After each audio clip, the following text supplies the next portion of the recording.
Whew, so you just finished your shoot, now you're back home or you're still on the field and you want to start importing your photos. You need to make sure that your workflow is made of stainless steel, because I'm telling you, it's gonna save you a lot of time, a lot of headaches, a lot of problems of not finding photos down the road, and your clients will really appreciate your efficiency. So there are two scenarios. The first one is I'm going straight home and work on my laptop, which I'm going to show you second. And the first one is I'm on the field and I need to make sure that all my photos are backed up. For example, if I shot for the client or I was in a specific location, I know I'll never be able to go back there. I'm shooting on two memory cards at the same time. Very important. And that's why I don't recommend certain cameras, especially if you're trying to make it a professional. You need to record on two memory cards at once. Trust me, I've had really terrible issues where one of them didn't record properly or got corrupted somehow, or the memory card just disappeared. That happens too. Don't know how, but yeah, that happens. You want to make sure you have it on two memory cards. Then those two memory cards, you put them in two different locations. If you're traveling home from your shoot, put one in your pocket, leave one with your camera. Or if you're traveling, one in your bag, one in a friend's bag, etc. Next, what I use on the field or for important jobs and when I'm out there for a few days or when I can't take my laptop, etc., I'm using what we call a Gnarbox. It's an awesome tool. This is not an ad. I just absolutely love that device. What it allows me to do is straight on the field, I take my memory card, drop it in that little device. It's a SSD drive with, this one is 1 terabyte. You can get 256 gig. That's good enough for most people. And you dump all your footage into that device while it's in your backpack, while you're transiting, whatever you're doing. The awesome thing is that it's going to organize your footage by day, by camera. You can like set it up however you want with some personal presets. And on top of that, once it's there, several people can connect via Wi-Fi to this device and they can look at the photos. You can call all your photos straight from this and your phone or your tablet. This is a lifesaver in my opinion when I'm on big trips. I absolutely love it. Before I get home, I usually have everything already called. It's awesome. Now, it's not cheap, but I found you a 10% discount. Link is somewhere in the gear list. You can find it. I absolutely recommend it if you're shooting with real clients and you're getting paid. You cannot mess things up. You cannot lose files. If you're shooting for yourself, maybe you can find other solutions that are cheaper, but if you're a pro and you're making money, it's a really worthwhile investment. Oh, and on top of that, you can remove the battery if you go for a few days and don't have power source, and just change the battery and keep doing your backups. Okay, now we're back home. We're taking our memory card, and how does it work on my laptop? How do I organize my files so I always find them, and how do I archive them afterwards? So, memory cards in. First things first, I'm gonna open the folder of the memory card, just make sure there is everything. Here I can see I've got some video and some photos. Second is open the hard drive I'm going to be backing that up on. I'm not saving anything on my laptop because I think it's a hazard. You can have problems of software crashing and wiping out your laptop. So you want to make sure it's on an external hard drive that you can also duplicate and that you can actually travel safely with. If you wanted to keep that in your pocket while you're carrying your laptop in your backpack, that way you also have everything secured in your pocket. Next important step. Oh, by the way, that's an SSD hard drive. That's a G-Tech. Absolutely love it, and I just strap it onto my laptop. Takes less space. I love it. Now, whether you're doing it as a pro or as personal, it's super important to be organized. You will save so much time. So my little drive here is called Gecko 1-1, Gecko 1-1. 1 is for, it's the first version, -1, it's the first copy. If I do a -2, it's gonna be a duplicate of that -1. So 1-1, 1-2 is a duplicate, and then 2-1, 2-2, etc. You get it. All my folders are here, and I organize them through either shoots, locations, usually, especially because I'm doing so much travel photography lately. That's how I work. So today we're importing stuff from Chicago, shot in March, and this is my convention for naming. So 2020 year, then months, then date. So because it's a whole month, I'm gonna put 00, and then it's me, meaning for whose that content is gonna be. If it's a client, I'm gonna replace it with a client name. But most of the work I do lately, has clients, but the problem, or I mean, the great thing is that it mixes a lot of my personal work with it. So lately I've been, as you can see, I'm calling it me most of the time. And whatever there is a client here, I dump it out on another drive very quickly because I don't want it to clog. And then Chicago is the location. You have London, you have Philippines, Japan, all that. Now, 2 folders in there, one called photos, one called videos, and the videos, I'm gonna reorganize them by day, as you can see, and then by camera also. Sony a7 III, blah, blah, blah. If we look, we have GoPro a7 III. Okay, now in terms of photos, I have 2 folders. One called RAWs, where I'm gonna dump all the final images that I selected, careful, the ones that I selected, and another one called to sort, which are all the photos I'm going to have to sort. What I suggest is to dump all the photos that were on your memory card straight into that folder and not think about it anymore, okay? And until you're done with the job, do not remove the ones you didn't select or dump them on a separate drive. The reason is that you might want to go back to photos you did not select. That happens all the time. Just be safer than sorry. And last but not least, you might be working with a client that asks you for a different version because they don't like their arm or they don't like a reflection or anything, and you might still have another photo that you can use, but you didn't select it at first. And obviously, if you're a wedding photographer and Auntie Jenny has disappeared and your client is like, hey, do you have any photo with her? Maybe the photo is crap, but I really want to have a souvenir. Maybe you still have it. You can find it there. That's a technique I learned from another wedding photographer, and I thought it was really cool. So at home, I have hard drives that says rejects, which are all the photos basically that I did not select, and I just dump them there. And after a year, I just wipe it off, and that's it. All right, so all my RAWs are gonna go there, the ones I selected. To select your images, you have several ways. You can do it through, for example, Luminar and just go through the sort and then move the photos, or you can use Photo Mechanics. You can use a bunch of different softwares.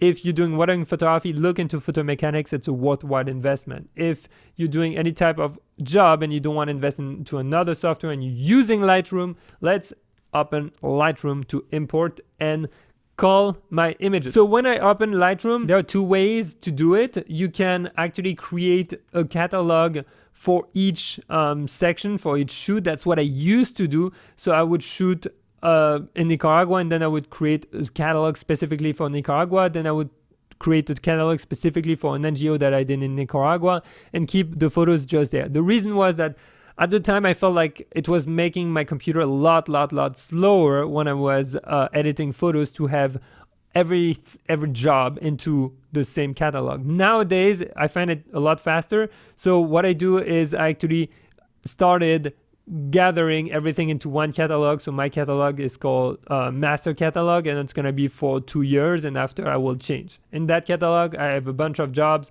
ranging from Chicago, Yosemite, Japan, Philippines.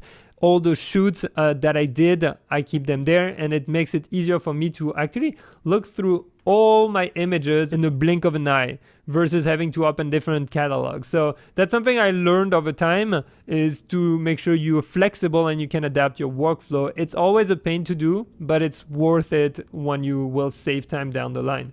So let's import our images. So you press import, you're going to go to the drive that we just used where we dump the photos to sort. There we go. And here, untick your box, all photos, and double tap simply, and you can, with the left and right, just go through the photos. And with the top left key, which is a little apostrophe or like a little thing like that, you can actually select, or you just press include on import, and that's how I go through my photos. So I decide which one I want to import into Lightroom and which one I don't want. To make this faster, we're going to decide that we want to import everything, and then I will show you down the line. So let's go check all. There we go. We're gonna check all the photos. We're just gonna remove those photos because I don't think they're worth it. There we go. Once I've selected all my photos, I'm going to add keywords. So I'm going to add Chicago and then Chicago 2020. The reason is that I create collections that are going to automatically sort files based on their metadata. So the keywords are very important for me.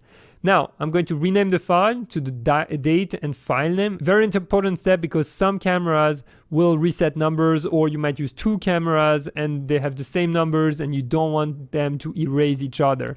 Then add to collection, you can add it directly to collection. So I have a collection that's for Chicago in 2020. Then I have one for March 2020 with Chicago. I'm going to add it in there. Build smart previews. I leave it as standard, which allows you to actually view and edit your files when you're unplugged from that drive. Very, very good to use. Build smart preview. I'm going to tick it. It makes it faster. It makes loading images faster. Don't import suspected duplicates. Great. It actually removes all the duplicates I might have already imported before. Make second copy. If you have another hard drive that you want to import directly on, this is the time to do it. And what do we have? And this is where I'm gonna put the photos. Oh, last but not least, you can choose copy as DNG, copy, move, add. I move them from the folders where I make my selection to the ones where it's going to be the selected photos, okay? So let's go, import. Oh, by the way, no developing settings. Don't do it, just work on your photos after. That's just my 2 cents. There we go, so all the photos are importing. Go grab a coffee, drink some water, do something while it does its thing. And here we go. And if you're doing like weddings or your client has like thousands of photos for them, that's when you use photo mechanics because it allows you to see the images bigger, faster, without having to import them to Lightroom, which can be a lengthy process. With Luminar, you can also do it. Well, let me show you in a second. There's going to be more about Luminar so that you can have both versions also for editing so you can understand. But with Luminar, you can literally drag the folder into Luminar and start seeing and calling inside Luminar, which is very fast, so you don't need to go through that step of like importing photos. On Luminar, I would see all the photos straight from the folder. It's very fast. And then I could call them from there. The reason I'm using Lightroom is because that's how I started and that's how everything is organized on my computer. So if you're starting new, maybe you want to use just Luminar. It's up to you. Now, we're going to go a little bit further into how I actually rate those photos. I use, let's say, 1 to 5 stars. And depending on what the photo looks like and what I want to do with it, I'm going to add 1, 2, 3, 4, 5. And then I will decide. 1 and 2 is keep, maybe edit for the 2. 3 is edit now. And 4 and 5 is like portfolio shot, like money shots. I absolutely love it. Then you can use labels, also colors, and on every software that allows you, maybe if you want to outsource editing or if you want to remember certain collections, you can do so simply with those colors, and that's always very helpful. Now, I created collections where I can see my files organized into Lightroom. So on top of having folders organized, I also have collections that help me for certain jobs. So for example, if you have a photo challenge, I'm going to create a collection with just the photo challenge photos or the thumbnails for YouTube. That's just an example. Or if you have a specific client, very helpful. So what do? I create a collection set with the same name, 2020-0000. Chicago, that's going to be for the whole year. Japan was 2019 10/8 me Japan. And then here I have smart collections, which are basically helping you organize automatically photos. So if you have over 3 stars and you have that keyword, it's going to save it in that collection, which is what I want to edit, for example. Okay. And then really cool feature in Lightroom, if you pay for the subscription, is you can actually sync them with the mobile versions, which allows you to edit those same photos onto your phone or your tablet and then come back here and see the edited photos, which is pretty neat, especially if you want to export stuff and you have them straight into Lightroom onto your phone. That's very, very convenient. Now, let's say we are done with a photo, we want to export it. Where do we put it? What I suggest is 2 ways. Either you create something on your desktop, for example, just with your JPEGs for Instagram, or again, in your photos folder of that specific shoot, you create one called exports and you dump all your photos that have been exported there. Now that everything has been exported, there are 2 more steps that are essential. First of all, when you're working, the moment you've imported those photos onto here, I highly suggest you to create a second copy and to back it up. Again, you want to have the same philosophy with your memory cards as with your hard drive. So I have one hard drive here, and here I have 20 terabytes of hard drives. It's a G-Tech RAID system with 2 drives in it, 10 terabytes, and I can use it any way I want. So I can use 20 terabytes, or I can use it 10 and 10 as duplicates, or I can set up as a RAID where it's gonna like do like a lot of security backups. So I currently am using it at full capacity, 20 terabytes. And to do my backup from this drive to this drive, there is a really cool little software called Free File Sync that I highly recommend you. It's free, as it says. And how it works is that it's going to compare the version on both, and then it will update, for example, that drive with that one, or the contrary, or it's going to mirror, or it's going to delete what you delete. Anyway, it's going to do exactly what you want it to do. You can select if you want a 2-way mirror update custom. Really, really cool. Again, everything is in the description, and it will tell you when you did the backup last, which is a good reminder to do it. Okay, now last but not least, those exported JPEGs or those jobs that you exported into JPEGs for your client, what I suggest is that you use photos from Google, so photos.google.com or Google Photos, and basically dump all those JPEGs onto Google Photos. The reason is that it's free, it's automatic organization, and if you ever lose everything from your originals, you still have those photos. And sincerely, it's really good. And on top of that, their AI is really good at recognizing stuff in photos, which means if you're looking for a car, you can just type car in the search bar and it will show you all the photos of cars. So pretty convenient. And once it's on there, it's also synced across your devices, which makes it easy. And it's free as long as you let them resize correctly the images, which still looks good. So if you're afraid to lose everything one day, put it in the cloud. And do I back up that one with the videos and the raw photos? Yes, I do. I have a Google Suite membership, and from 5 users, you have unlimited storage. That's still like $60 a month. So unless you're a pro, it doesn't make sense. But if you are, this is the best solutions out there.